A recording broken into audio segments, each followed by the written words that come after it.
This is Algeria. With 2.382 million square kilometers, this is the largest country in Africa by landmass. If you put the United Kingdom, Japan, Sweden, France, and Spain inside this territory, you'll still have a landmass almost the size of Germany. But there's a big surprise here. 91% of this country is empty. Look at this. Most of the 44 million population of Algeria live here. Then all of this is almost empty. But why? Why is more than 90% of Algeria empty? Well, there's one obvious reason and four not so obvious reasons. Without wasting your time, let's start with the obvious reason, then we move to the four not so obvious reasons.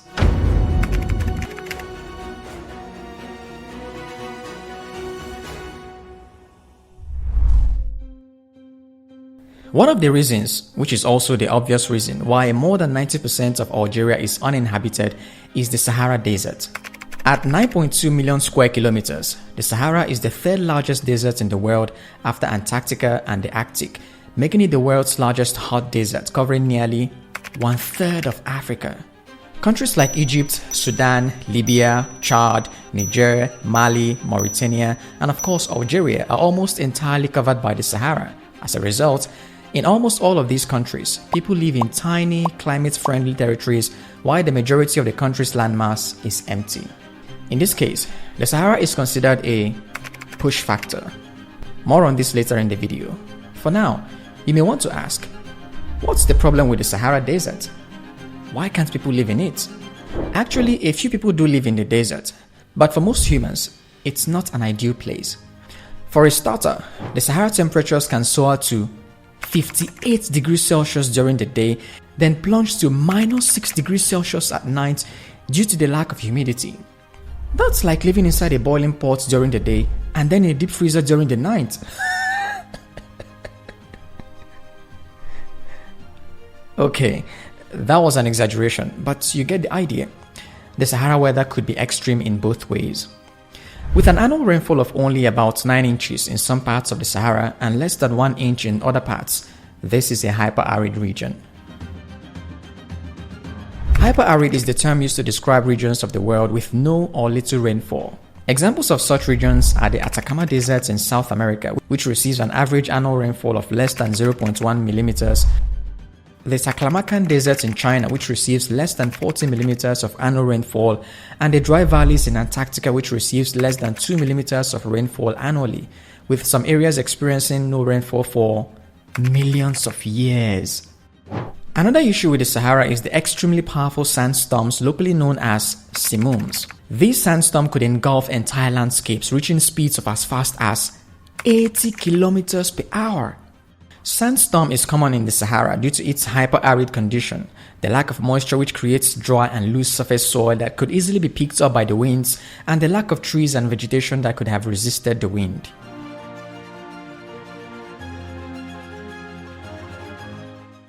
So far, we've touched on 3 fundamental problems Algerians face with the Sahara Desert: extreme weathers, hyper-arid or low rainfall, and sandstorms. While there are a few other reasons why Algerians couldn't live in the southern part of their country, these 3 are the foundation for all other problems.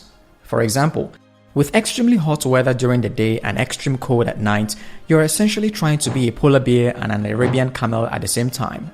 Who has the strength for that? With little or no rain, permanent bodies of water become scarce.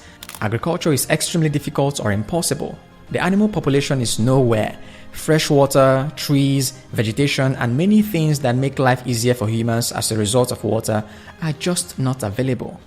For survival, you'll have to depend on little oases here and there, or groundwater resources existing beneath the desert surface, which could mean that you would dig a shallow well as deep as 200 feet and a deep well between 500 to 1,000 feet, depending on the location in the desert. With sandstorms come respiratory problems. Inhaling dust and sand particles can irritate the lungs and respiratory system, leading to coughing, wheezing, shortness of breath, and even asthma attacks, particularly for those with pre-existing respiratory conditions. Sand particles can scratch and irritate the eyes, increasing the risk of infections like conjunctivitis and keratitis. Sand can cause skin irritation, dryness, and even cuts or abrasions, including an increased risk of heat stroke. It can make transportation difficult, limit travel, and destroy infrastructures. And if you think all these are mere exaggerations of how dangerous sandstorm is, well, do you remember what I told you sandstorm is called locally in Algeria? Simoons. This word comes from the Arabic language meaning poison wind. I guess that sounds like a nice thing.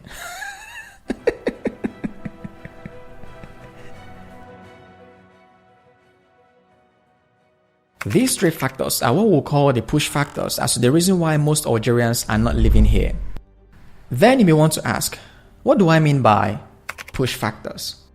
In his 1966 paper titled A Theory of Migration, the American famous sociologist Everett S. Lee popularized the terms push factors and pull factors in relation to immigration. A push factor is anything that makes people immigrate out of a place, and pull factors are what determines where they immigrate to.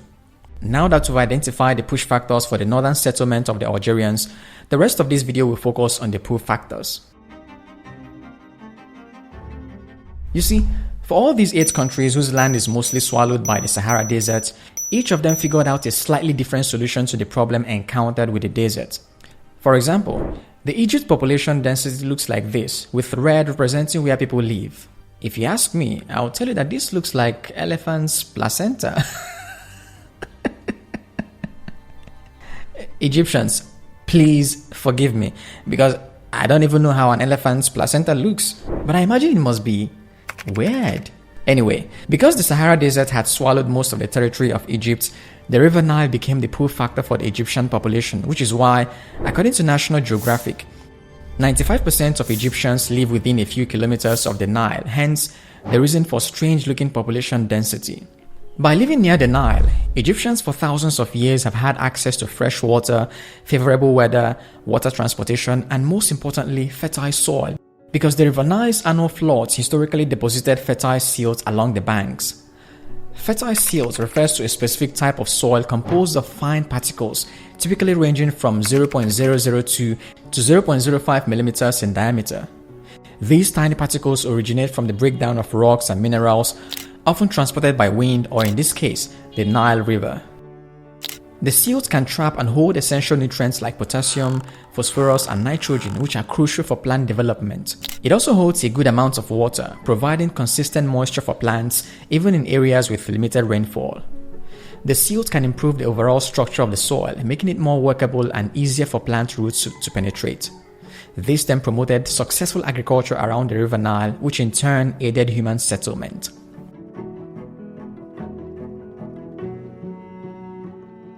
The Nigeria's pull factor was found in the south with a population density that looks like this, similar to Chad, Mali, and every one of these 5 countries. However, the pull factor for Algeria's population density is a little different from all the above countries we've talked about. So, let's get into that now.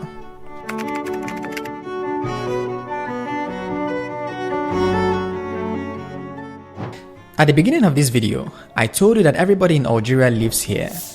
It's important to know that I don't literally mean everybody. For example, according to the Algerian 2008 population census, Illizi province has a total population of 54,490.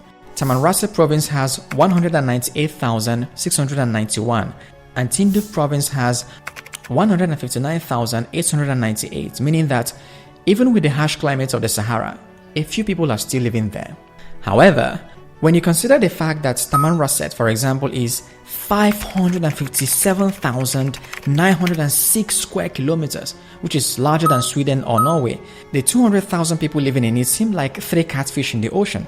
In the north of Algeria, however, Algiers province with its 13 districts and 57 municipalities is estimated to have a population of about 4.5 million in 2020, followed by Oran province with 1.5 million, then the Sétif province with 1.4 million. The pull factors for the concentration of people in the tiny northern part of Algeria are the Mediterranean Sea, favorable climate, and closeness to Europe. Let's start with the Mediterranean Sea. The provinces in black, blue, and red represent more than half of the country, and one thing they all have in common is the closeness to the sea. Coastal regions all over the world are generally the pull factor for migration because there are more economic opportunities within or close to the coast than elsewhere. For Algerians, historically, Living close to the coast meant having access to seafoods and lucrative businesses that go with the sea. For example, farming fish, shellfish, or seaweed in controlled environments, cultivating pearls and oysters for the jewelry industry, and harvesting salt from seawater through evaporation. Then jobs like shipbuilding and repair, port workers, stevedores, crane operators, personnel, cargo handling, logistics, security, etc. Freight forwarders and customs agents, suppliers of goods and services to ships, or working in companies involved in transporting goods by sea. Coastal regions are also the best locations for industries that rely on imported materials or export finished goods. For example, coastal regions can easily export local products to international markets, broadening their market reach and increasing profit potential. Examples include exporting agricultural produce, manufactured goods, or natural resources. Access to global markets also means coastal regions can import essential resources, raw materials, and finished goods that might not be available locally. This supports local industries and offers consumers a wider range of goods at competitive prices. Another reason why coastal regions are attractive to many people is the infrastructure development. Maritime trade necessitates the development of ports, harbors, and associated infrastructure, including roads, railways, and storage facilities. This improved infrastructure benefits not just trade, but also overall transportation and connectivity for the region. Coastal areas often develop specialized industrial zones or free trade zones near ports to facilitate the manufacturing and processing of goods for exports. These zones can attract foreign investment and create job opportunities. The overall increased trade activity often leads to further investments in transportation networks, connecting inland regions to coastal ports, and boosting the broader economy. Let's talk about food. Maritime trade allows coastal areas to import food staples or specialty items difficult to produce locally, ensuring a more reliable food supply and greater choice for consumers. Coastal regions have direct access to a variety of seafood, supplementing the local diets and offering protein options and income opportunities for fishermen. Oftentimes, access to the maritime trade will lead to a booming service industry, which means all the activities and jobs I've mentioned earlier would improve people's buying power. For example, people who have good jobs at the seaport buy more clothes, shoes, furniture, cars, etc. They eat out more and use banks and other services. As a result of the increase in economic activities, local economies in coastal regions are boosted, attracting more and more people to such regions. This is the reason why cities like New York, Dubai, London, or Lagos are the economic hubs of their countries. It's also the reason why, according to this UN report, 40% of the world's population lives within 100 kilometers of the coast. Ocean climate, better soil for agriculture, and access to water as pull factors seem to be self-explanatory, so I won't waste your time talking about those. However, it may be of value to you that we touch on the effect of urbanization on this region. You see, by 1900, it was estimated that only 11% of Africans lived in cities. At the start of the African independence period in 1957, 14.7% of Africa's inhabitants were urban. In 2000, that figure had risen to 37.2%. It was estimated to be 49.3% in 2015 and probably 60% as you watch this video. The implication of urbanization for a region like Algeria is that even if certain tribes or ethnic groups have adapted to the Sahara's temperatures for centuries, as more and more people across Africa desire city life, these people would migrate to cities like Algiers, Oran, Constantine, or Annaba, all in the north. Not necessarily because of all the things we've discussed, but because the new generation wants to live in a crowded, noisy, polluted, and smelly place.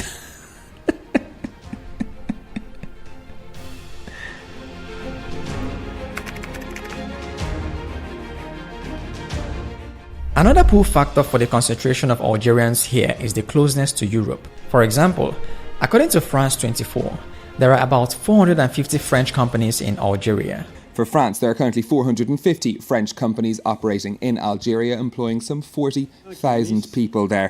Why do you think there are so many French companies in Algeria? You may say it's because France colonized Algeria, but the French did colonize all the countries you see in blue. Does that mean all these countries have hundreds of French companies in their territories? No. Now, have a look at Algeria. From here, you can throw a stone and get it to land in France. You can walk to Spain or ride a bicycle to Italy. Okay, I know everything I've been telling you in the last 15 seconds doesn't make sense. You can't throw a stone from Algeria and get it to land in France, but you get the idea. The closest territory of the European Union is just about 250 kilometers from Algeria.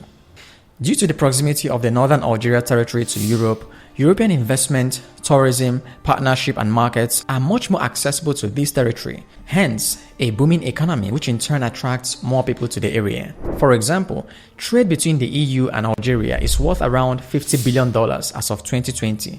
According to United Nations Comtrade, Greece's imports from Algeria were $742.46 million in 2023. Algeria and Italy's trade exchange in 2022 was 20 billion euros, while the value of trade goods imported into the United Kingdom from Algeria in 2022 was around 2.19 billion US dollars. Tourism is another factor that attracts Europeans to Algeria due to its proximity. From the 10th century's Casbah of Algiers, which is a UNESCO World Heritage Site, to Gadaya, a unique region in the Mzab Valley known for its pre-Saharan architecture, palm groves, and traditional oases, to several Roman ruins such as Jamila and Timgad, Algeria attracted an average of 2 million tourists per year between 2010 and 2020, according to World Bank. One of the least documented migrant routes, the one that takes sub-Saharan Africans through Algeria. Every single one of these 5 countries is used as routes for illegal migration to Europe. Libya is the major gateway for Africans en route to Europe. An estimated 700,000 are now caught in the Libyan crossfire. Well, Egyptian rescue workers have found 9 more bodies in the Mediterranean Sea a day after a boat carrying hundreds of migrants capsized, bringing the death toll to, so far, 52. Egyptian authorities say they have arrested 4 crew members of the boat, which had been carrying almost 600 migrants. Growing financial crisis is pushing thousands of Tunisians to cross the Mediterranean and arrive in Italy. And as they leave their country in small and unregistered boats, their journeys go unnoticed by authorities and NGOs and are not officially recorded. While migration to Europe by itself may not seem like what can populate this region, things take a different turn when many of these migrants get stranded and over time blend with the population of these territories. This is an example. As thousands of migrants make their way to Europe, Morocco has long been a stopover location for refugees coming from Africa. But now the situation has changed, with Morocco becoming a home for many of these people.